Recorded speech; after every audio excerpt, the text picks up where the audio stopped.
good decision making, it's not an innate ability, which the way that our school curricula are designed, it's as if we're gonna pick up decision making as we grow older, mimicking adults, learn along the way. Our mind will develop like that. But it's actually not. It's not like a baby learning to speak. It's more like, anyone learning to speak a foreign language. So you need structure, you need feedback, you need to work on it. Can you achieve extraordinary results while making the world a better place? I'm Bruce Temkin, and together we'll explore how. Welcome to Humanity at Scale, Redefining Leadership podcast. Join me as I speak with visionary leaders and top experts to uncover the secrets of humanity-centric leadership. Ready to rethink leadership? Let's dive in. Welcome back to Humanity at Scale. Leadership at its core is judgment. Day after day, leaders make calls with incomplete information, competing priorities, and more noise than clarity. The stakes can be high, the pressure is constant, and the people making those decisions are often smart, experienced, and well-intentioned. And yet, far too often, capable teams realize in hindsight that they moved too quickly, didn't question enough, or felt more certain than the facts justified. So here's a key question. Why do capable leaders keep repeating the same decision mistakes and only recognize them after the fact? I can't think of anyone better to explore that question than today's guest, Melina Moleskis. Melina is a behavioral decision scientist whose work focuses on how people and teams make decisions in demanding environments and how leaders can build the conditions for sound judgment. Through her firm, Meta Decisions, she works with organizations to strengthen group decision practices and design behavior change strategies that actually shift outcomes. She also serves as director of research at the Global Association for Applied Behavioral Scientists and advises public and private institutions on applying behavioral science in practical, measurable ways. Melina, welcome to the show. Thank you, Bruce. It's great to be here. Now, before we talk about institutions and decision architecture, I want to start with you. What drew you towards the study of decision-making in the first place? Was it intellectual curiosity, frustration with poor decisions, or something more personal? I guess it's been a journey. I started off as a mathematician, economist. So, pretty focused on analysis and models. But, as I entered the world, the business world, did an MBA, worked here and there, I gathered more questions than answers. And so, when the financial crisis hit, I saw an opportunity to say, okay, I'm going to take a gap in my career and go learn more about these things. What I had framed it at that point as, okay, decision making. I had no idea, what it would entail. So I searched for decision analysis, decision science, and I did a PhD on that. That was back in 2013. And that's where you learn, fundamentals about good decision making. And then at the same time, there was the behavioral side of it, which I felt, that was what I was missing, the missing link was like looking at it from the behavioral side. Interesting is you moved to studying decision models to working inside real institutions. What shifted in how you think about human judgment? When you remove yourself from the day-to-day and you become more of an observer for some time, as I did, necessarily through like the research process, then you get to realize that there could be flaws anywhere, independent of hierarchy, years of experience. The traps, everybody falls into these traps. Like you said, Bruce, it's not about being super capable or super intelligent. And sometimes there's a risk there because you don't check yourself often enough. But there could be traps anywhere. And it's really worth to catch these traps no matter where they occur. So when you think back to your younger self who was starting on this journey, what would you say back then is the most surprising thing that you've learned along your journey so far? For me, and taking into account my background, the norms and the culture where I grew up, it was very, imprinted in our minds that, superiors, people, with years of experience, they are right. I mean, it's their direction, it's their leadership, and it's, you should follow them without, so many questions, trust a bit blindly.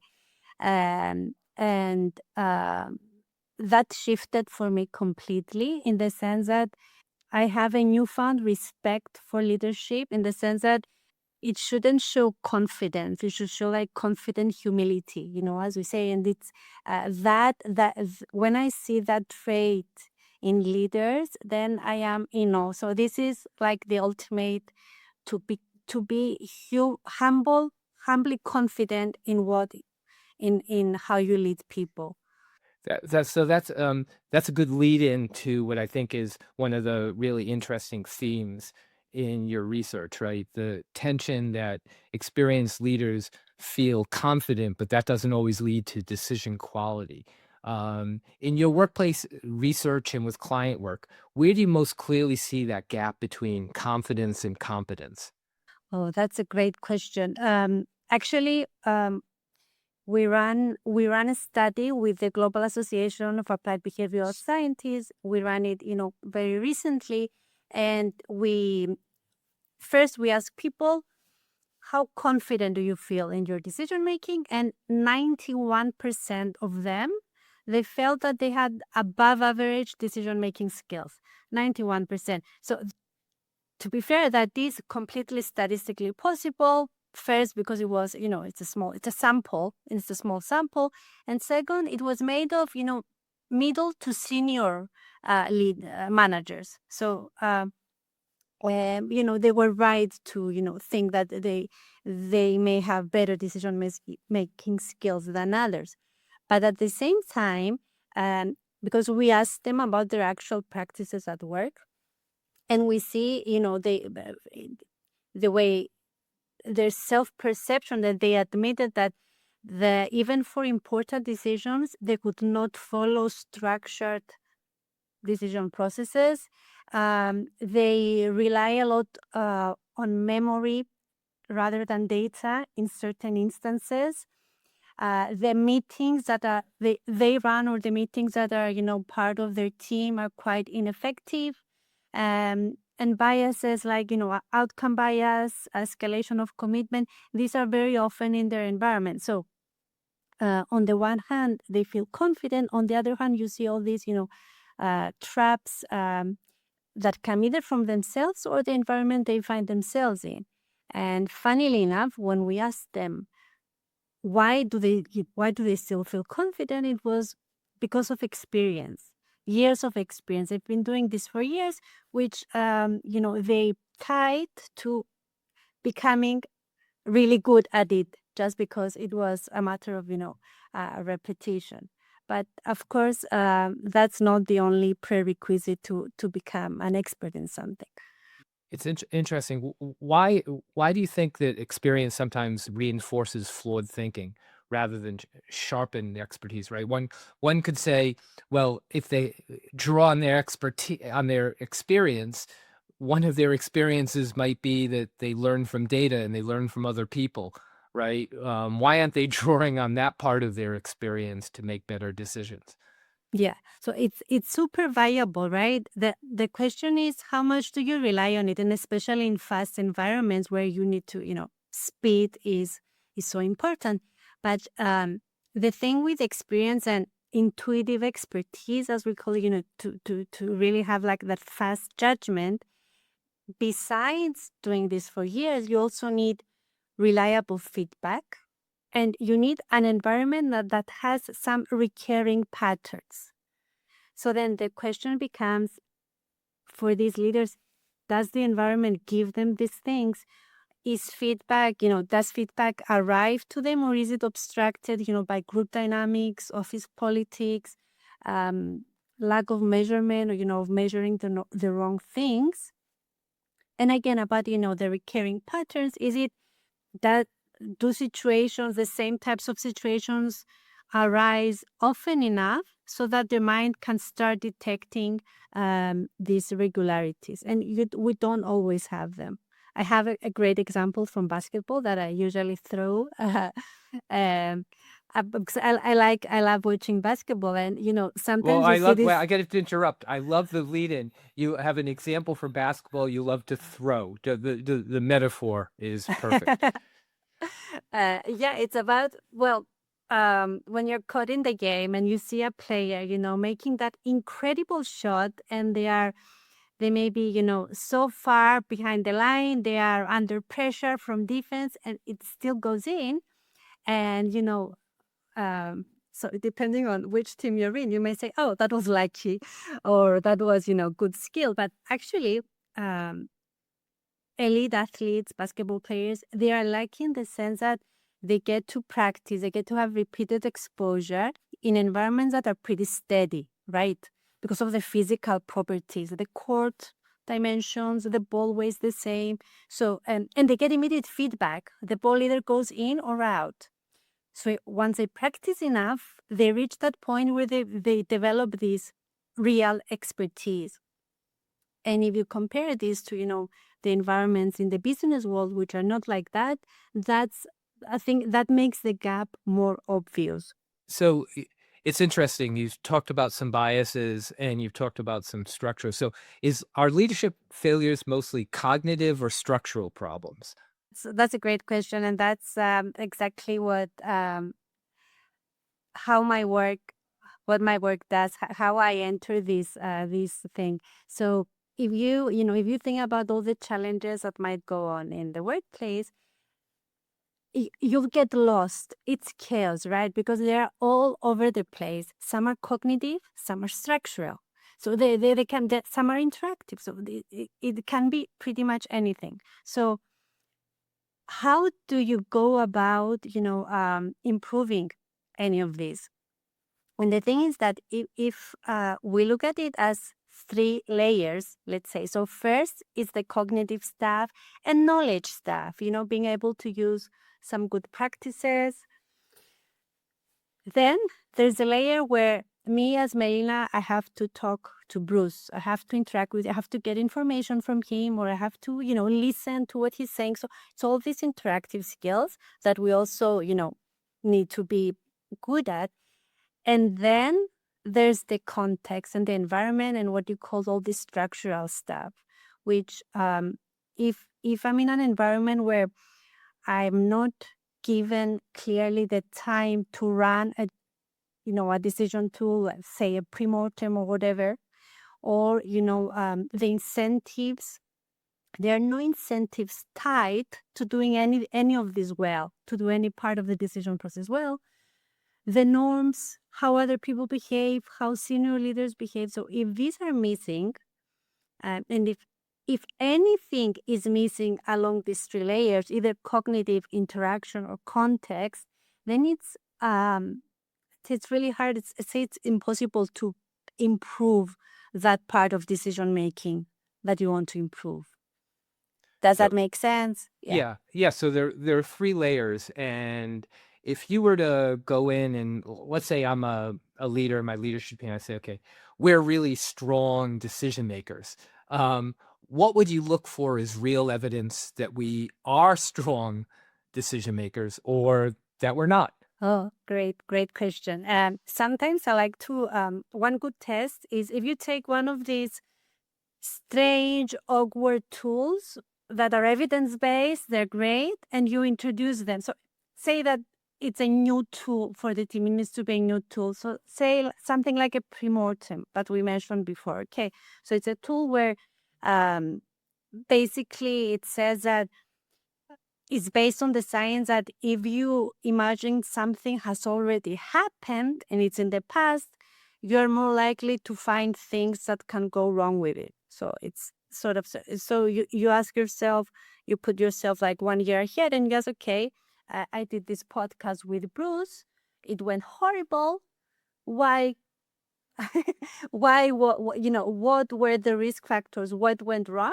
And then I'd be able to, identify some things and prepare myself better. So you do this exercise, and it's it sounds awkward, it sounds pessimistic. You're, instead of like thinking optimistically about this, okay, I'm so excited to talk to Bruce, you put yourself in a position where, you're thinking about failure and you're speaking it out loud. So it's awkward on many levels. So if you take this exercise, introduce it into a team of, who they say are great decision makers, then it's a good test, because if they are great decision makers, it's not just about telling them, okay, let's sit 1 hour and do this, do this exercise just to identify more risk factors. The person who would introduce it, or the way it would be introduced was, make sure that people are primed ahead of this. People understand that it's okay to voice out failures. So people are prepared. Leave enough time. Don't just leave like 10 minutes at the end of a meeting to do this. Leave it, its own time. Run it properly. Make sure people know, the proper steps to do this. So you prepare the ground. And then once you run it and it actually works, it will have worked because there's what we call psychological safety, right? And that's a great predeterminant of, a place where there's high decision quality. So if you try to run a tool and for some reason it gets stuck and it doesn't work, then these are some of the things that you can see, okay, maybe I'm not as great, or there are areas for improvement within my team. Good. So it sounds like a good way for a leader to think about sort of evaluating their leadership judgment is to introduce a tool like that and see how it goes, right? But the problem with that is they're using the same structural and cognitive background to evaluate how well it's going, right? So they have to make, it's sort of like meta decisions, right? They have to make decisions about their decision making. So how can a leader sort of think through that? Obviously, certainly at the end, you can talk a little about what your work does, and I'm sure you can help them. But not everyone in the leaders listening can use your work. So how can they think about evaluating their own judgment? Great. So you're right, Bruce. That was like a quick test. But if you want to do it like, properly, if you're looking to see what needs improvement, well, you'll need to investigate, your own context, and you never start blindly, because, from my experience, the person who calls you in, they usually have a direction and some things that they want to improve, right? And it's usually things that are in leadership or in management language, like, we're spending too much time on meetings and things,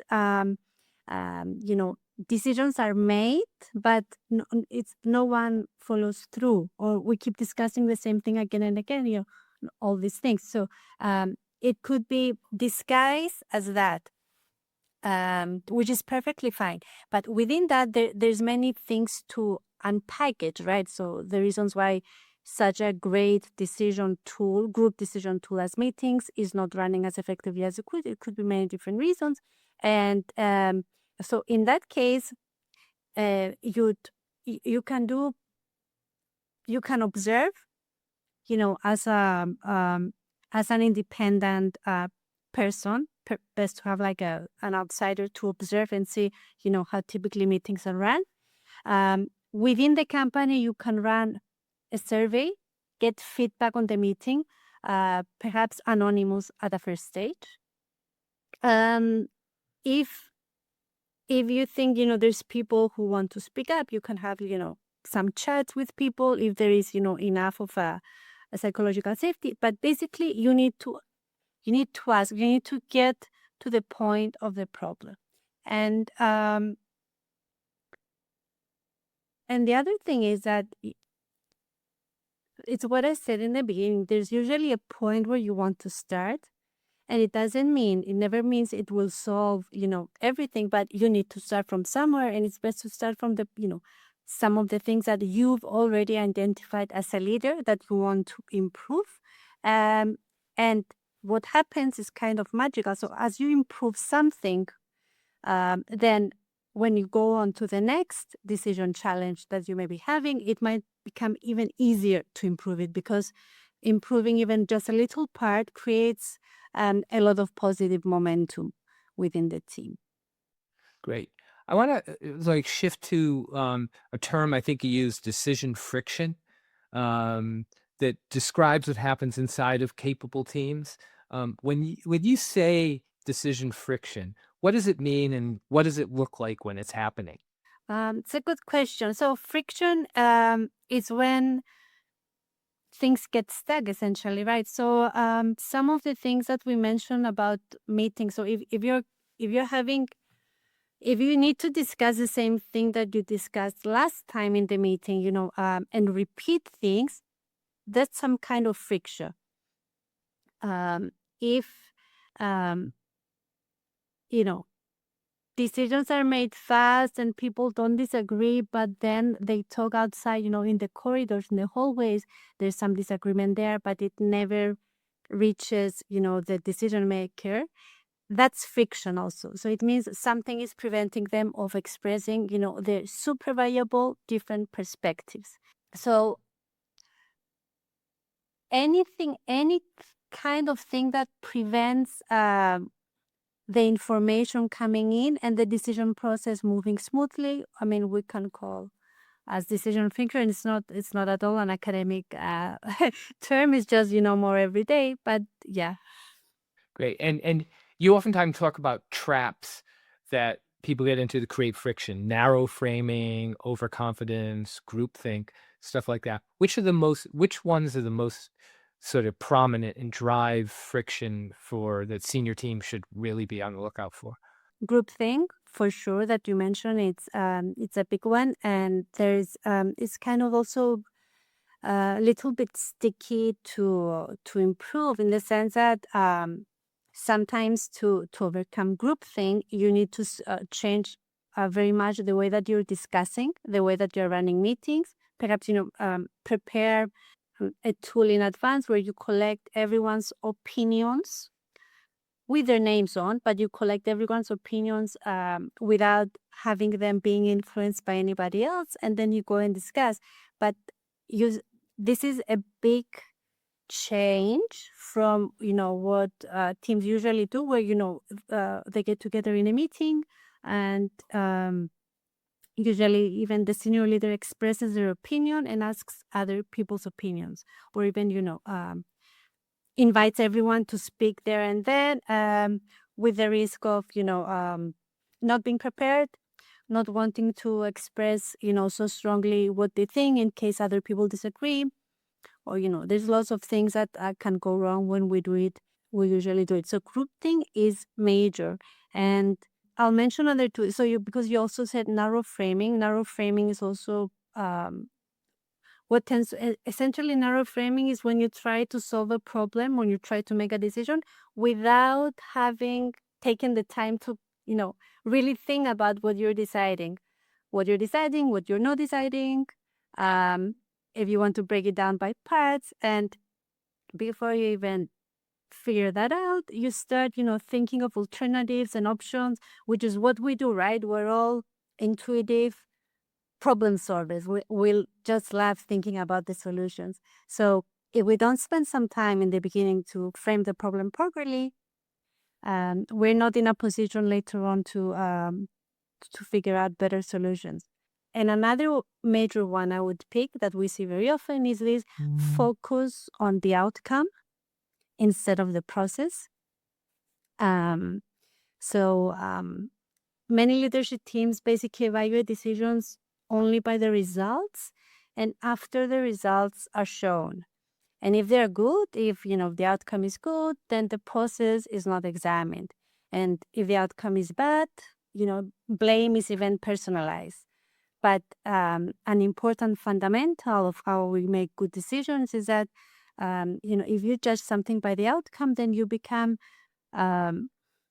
you place yourself in a position where you are also open to all external effects, right? And lack things that you could not have control.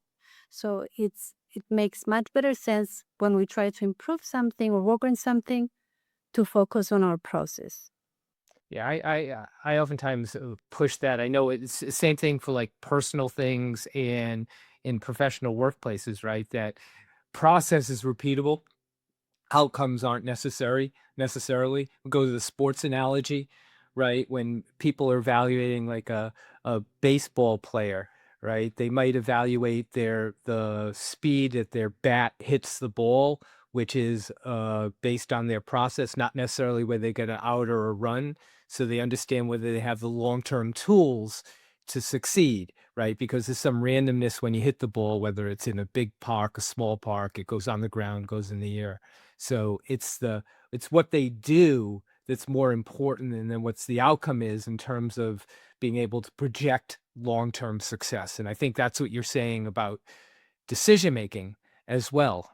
Exactly. So if you do something right, in the long run, you'll get a better result more than if you just focus on the outcome and never improve on the process, right? Because if you keep on improving the process, then you won't always get it right. You won't always have the outcome that you want, but you'll get better at it. My favorite example is when the coach when they applaud, even though the basket doesn't go in, because they did the play great, and that's so counterintuitive. But this is, I think, the definition of not being outcome biased. If you're enjoying this episode, make sure to follow or subscribe so you never miss a conversation. We've got plenty more great stories coming your way. Now, when we start redesigning decision process, and I think you've described it in a way that feels like decisions and input to decisions get spread more widely. It changes who can speak, who's heard, and who ultimately shapes the outcome. Does improving decision quality also redistribute power across an organization? I've never looked at it from this way. My impression is that not necessarily. It improves input and it improves motivation, because if as a junior associate, I feel that I'm given the responsibility and to offer like my tiny bit, and it's everyone is listening to that, it greatly improves motivation.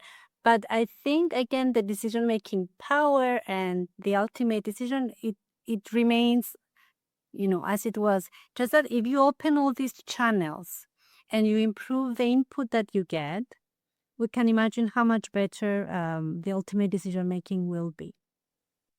Now, someone who's listening might be saying, and one of the things we talk about is the environment changing, right? Things are more uncertain. Things are happening faster and quicker, right? And we might be hearing that instead of relying on experience that a leader may have, which they can make a quick decision, we're instituting all of these processes and structural steps that seem to slow down the decision making.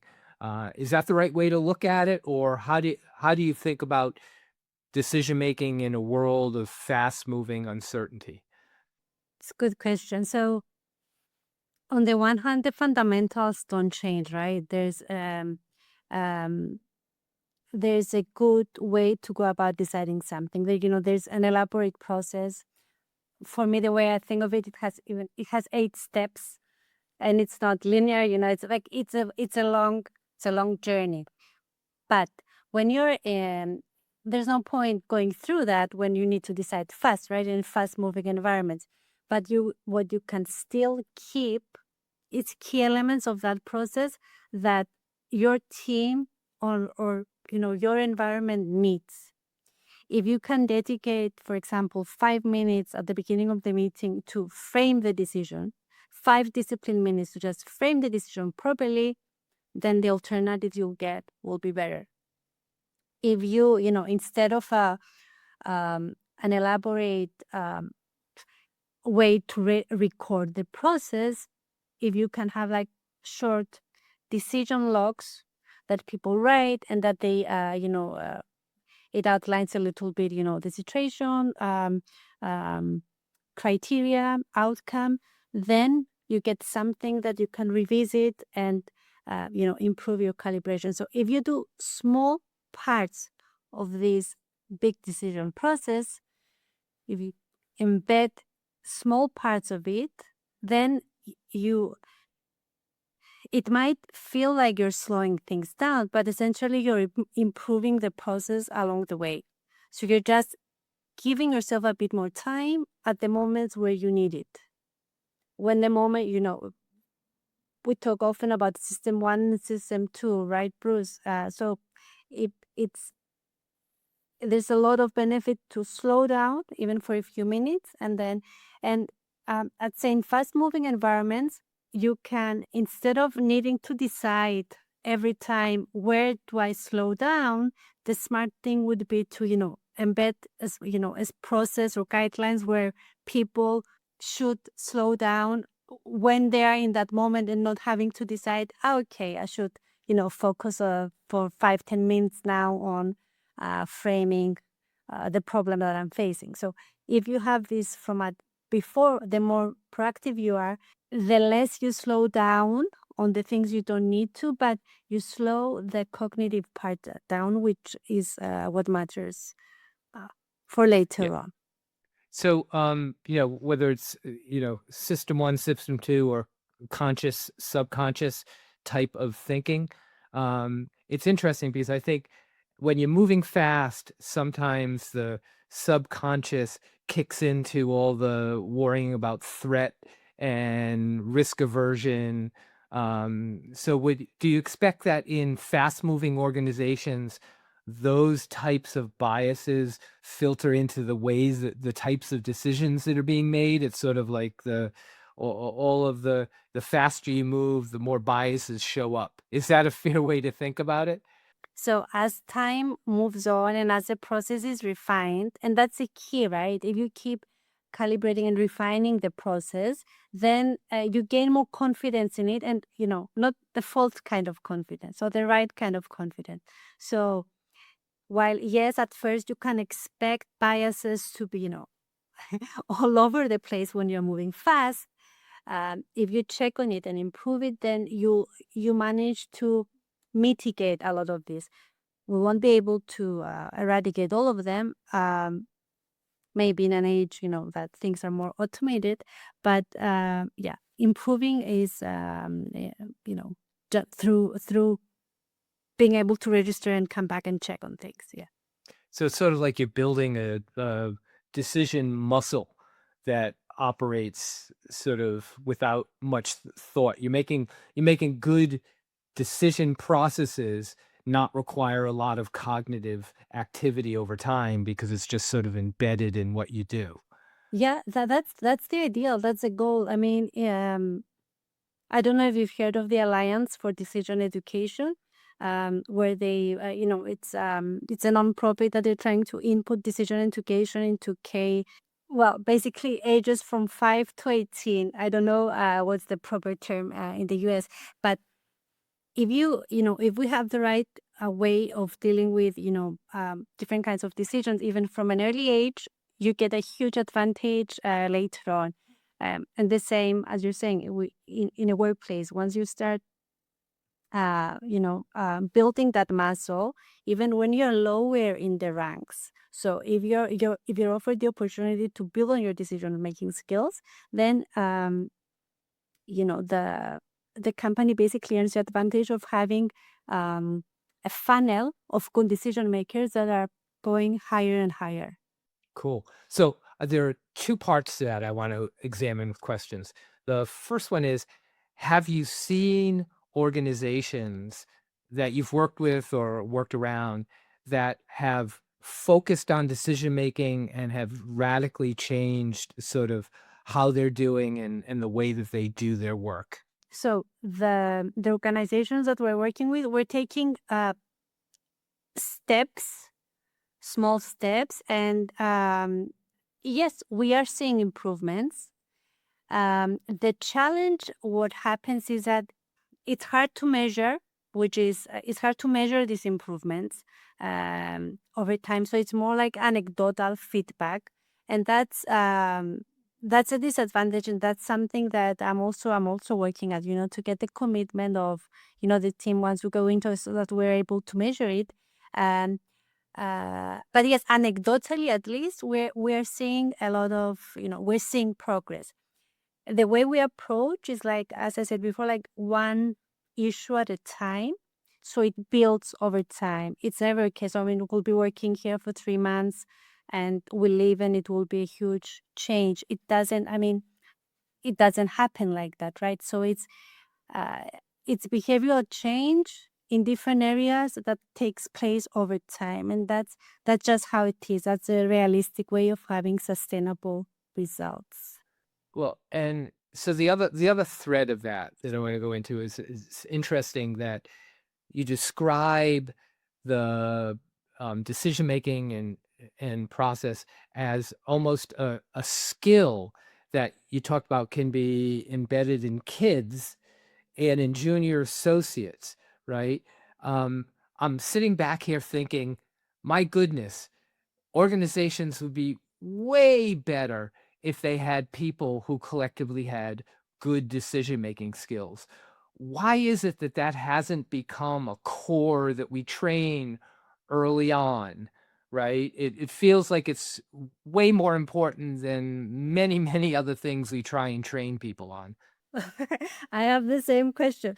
That's precisely my mission, if you like. So it's the thing is, the problem lies in the fact that good decision making, it's not an innate ability, which the way that our school curricula are designed, it's as if we're gonna pick up decision making as we grow older, mimicking adults, learn along the way. Our mind will develop like that, but it's actually not. It's not like a baby learning to speak. It's more like anyone learning to speak a foreign language. So you need structure, you need feedback, you need to work on it. And that's why it's sort of like missing from the early years education. But it's what you said, Bruce, like even later on, we focus more on like technical skills. Let's learn mathematics, let's learn economics, business skills. And even in business, it's rare that you have a comprehensive view about at least the behavioral side of decision making and what it means to improve the decision of your team as well. And fortunately, there are universities that are doing that, but it's not so widespread. And yeah, probably the other issue is that the trainings that we get within organizations are the types that, or at least that's what we saw from the survey from the Global Association for Applied Behavioral Scientists. People find usually these trainings that are either theoretical, so they don't tie to the day-to-day stuff, so they disengage, they don't care so much about the theory, or they are boring, they're not taught in a way that is interactive and keeps them interested.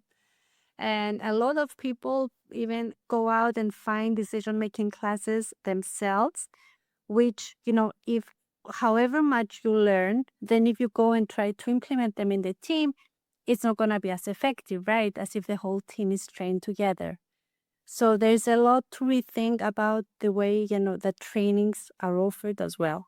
But it's so beneficial, right? Yeah. Yeah. So if I go back to sort of the earlier question about sort of structure, cognitive or structure, if we look at it from a little different angle, right? If I happen to be a person who has been trained and I have sort of some of the skills, I've been skilled in good decision making, right?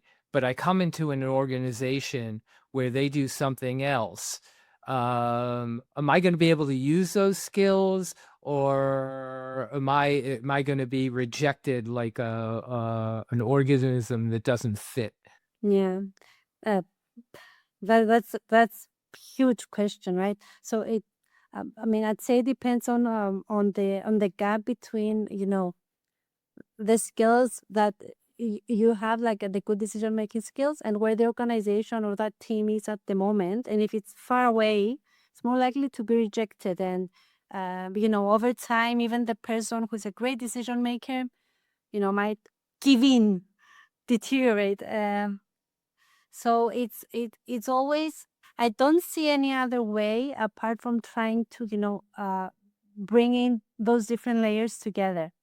So even if they're not incentives from the organization, like financial incentives, there are other kinds that can help good decision practices flourish. Good. So I want to look a little bit now at the future. Everything we've discussed sort of assumes humans are driving the decision process. Yet increasing the options framing and analysis are being shaped, sometimes pre-structured by algorithms and AI systems. So as AI increasingly shapes analysis and recommendations, where do you see the greatest risk to judgment and decision making? Oh yeah, it's a great question. I think that's what is in everyone's minds, right? I mean, how the world is evolving with AI, and well, essentially, perhaps, I mean, there was a recent study that you go out from like system 1 and system 2 and you move to have also a system 3, right? So the work that was created by AI. And from my perspective, there's so much speed that we can get through automating stuff, but we also need to recognize from the judgment perspective, as you said, that AI won't be able to do the trade-off between our different values, or completely set the criteria that we have and the values that we want to pursue with this decision. The nuances behind it, we may even, it can help us brainstorm some solutions, but like looking at those, we may even be able to find higher order solutions ourselves. Creativity, the solutions that it will give you will probably be based on like what it's been fed. So there's possibly other things that have to do like with the human side, right? How it will be, these decisions will be perceived by others, the group dynamics, etc. So all these things, it's impossible, I think, for an AI to do, at least now. Plus, what is, I think, for me as well, I always remember the example that even, food delivery. So sometimes, even if you're able to just, use your phone to order food, sometimes maybe it's even better to just, walk 5 minutes to the restaurant and take it from there, because of the social interaction that you're going to gain, right? You're going to see a human being, etc. So this example, it's always, it follows me around whenever I think about AI, because at the end of the day, my goal is not to make my, my ChatGPT better, right? My goal is to train my mind.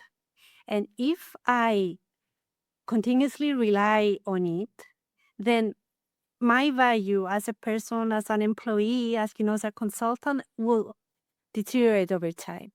So I don't want to like give in to just outsource everything. First, it cannot. And second, it takes away my learning. So interesting. So that talks about the relationship between sort of what the human does and what AI might do. I also, I'm just intrigued by the discussion we had about, decision making as a core skill to be towards the beginning.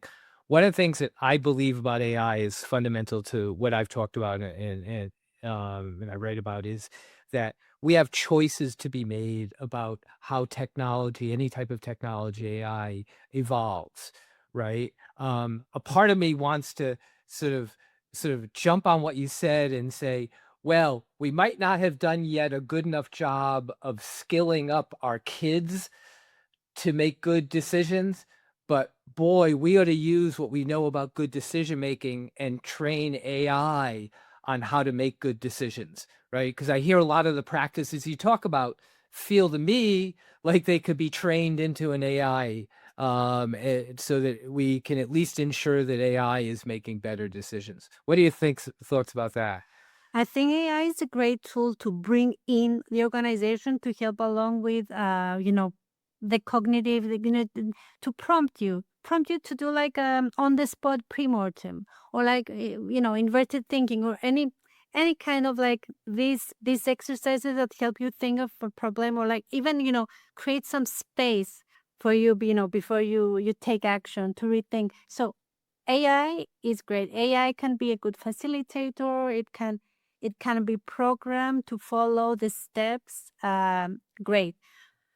At the same time, it will and the role that I'm describing here, it's not a decision maker, right? It's like an assistant. It helps you. It prompts you. It reminds you to like think and how to do things. And that's a great use for AI. And I'm very happy to say, I mean, there's already models that are coming out that can be licensed for these kind of purposes, and it's great. But even we can all program like a simple thinking sparring partner ourselves. So in that sense, yes. But there's the subtleties of the judgment and the values that we have, and the relationship we build with others, the way we include others in the conversation, and we make sure that it's, yes, we make good decisions, but others also are encouraged to contribute. We explain our thinking, and by doing that, maybe we help others be privy to how we're thinking and improve their own judgment, or correct us. So all these things are, I think, are still like very human behaviors, human Great. skills. Great. And that's a great place for us to transition into the closing questions. These are the question I ask all my guests. The first one is, what's one leadership skill that you think will become even more important in the future? Human-centricity. Oh, Like, love that. It's huge, right? But yeah, human-centricity. And that is great for my theme, and it leads into my the second question I ask everyone, which is, if you could wave a magic wand and instantly make organizations more humanity-centric, what would you change first? I would say it's like, if you have a pyramid, it's like very much at the at the base of the pyramid. Inclusivity, inclusion. I'm not sure of the right word in English. Inclusivity. That works. Participation. Yeah. Good. And what's one final piece of advice you'd like to leave with our listeners? I think, and reflecting on what we talked about today, I think it's important to view like decision making as both the skills and the knowledge that someone might have, as well as the surrounding environment that allows them to use those skills. Cool. And finally, I'm sure a lot of our listeners are wondering where they can find out more about what you write and what you think, and get access to all of that. Where should they go to get deeper into the ideas you champion? Sure. There's LinkedIn. I'm right there on LinkedIn, and there's also our webpage, meta-decisions.com. So, and I write not as often as you, Bruce, but I write every now and then a newsletter, and I try to get some ideas out there. And yeah. And we'll make sure to include those in the show notes. So, Melina, this has been awesome. Thanks for joining me on the show. Thank you so much for inviting me, and thank you for all your good work, Bruce. Oh, thanks. Well, I hope you found this conversation with Melina as interesting as I did. Now let's move into the after show, where I'll reflect on some key takeaways from today's discussion.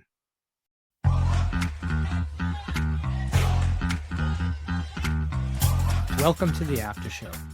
What I loved about this episode with Melina Moleskis is that it wasn't generic, be a better decision maker advice. It was a grounded look at why capable teams still stumble, And what actually changes when you treat judgment is something you can intentionally build. 5 takeaways really stayed with me. The first is that confidence is not proof of competence. Melina shared that in a recent study, 91% of respondents rated their decision-making skills as above average. That's statistically possible, especially with mid to senior leaders. But when they looked at actual behavior, many admitted they skipped structured processes for important decisions, rely heavily on memory instead of data, and sit in meetings they themselves describe as ineffective. That gap between how good we think we are and how disciplined our practices actually are is where risks live. Second takeaway is that experience only becomes expertise in the right conditions. Her basketball analogy was perfect. Elite players get repetition in stable environments with immediate feedback. The court doesn't change. The ball weighs the same. The ball either goes in or it doesn't. In business, feedback is delayed, distorted, and politicized. Patterns aren't stable, so years of repetition can quietly become years of reinforcing flawed instincts. Third, decision failure isn't one thing. It's layered. She described 3 layers: cognitive skills and tools, interactive dynamics, and structural context. You can train people on biases all day long, but if meetings shut down dissent, incentives reward speed over rigor, or leaders anchor the room by speaking first, the structure overwhelms the skill. That framing shifts the conversation from who made the mistake to what conditions produced it. Fourth, decision quality shows up at how teams handle discomfort. Her example was a premortem. Imagine a year from now that the decision failed and asking, what went wrong? It feels awkward and pessimistic, which is exactly why it's revealing. If a team can prepare for it, make space for it, and speak honestly, you're seeing psychological safety and process discipline. If it collapses or gets rushed, that tells you something too. My final takeaway is that decision-making is a foundational skill we neglect. Melina made a simple point that stayed with me. Good decision-making doesn't just improve with time or title. It develops through structure and feedback. Yet we really build it deliberately. Not in schools, not in most organizations. We prioritize knowledge and skills training, but not the discipline of framing problems, weighing trade-offs, and learning from outcomes. And it's just as important for a second grader as it is for a senior executive. I'll leave you with 2 questions to sit on after this episode. First, what are you doing intentionally to improve how you and your team make decisions? And, maybe more importantly, what are we collectively doing to make sure our kids are developing that skill as well? That's it for now. I hope you enjoyed this episode. And remember, you are the flame that can spark humanity at scale. One decision, one conversation, one moment at a time. Thanks for tuning in to Humanity at Scale, Redefining Leadership podcast. Remember, true leadership isn't only about achieving short-term results. It's about creating a lasting, positive impact on all of the people you touch. Join me next time as we uncover more insights and strategies for humanity-centric leadership. Until then, I'm Bruce Temkin, encouraging you to lead with purpose and empathy and to be the spark that elevates humanity at scale.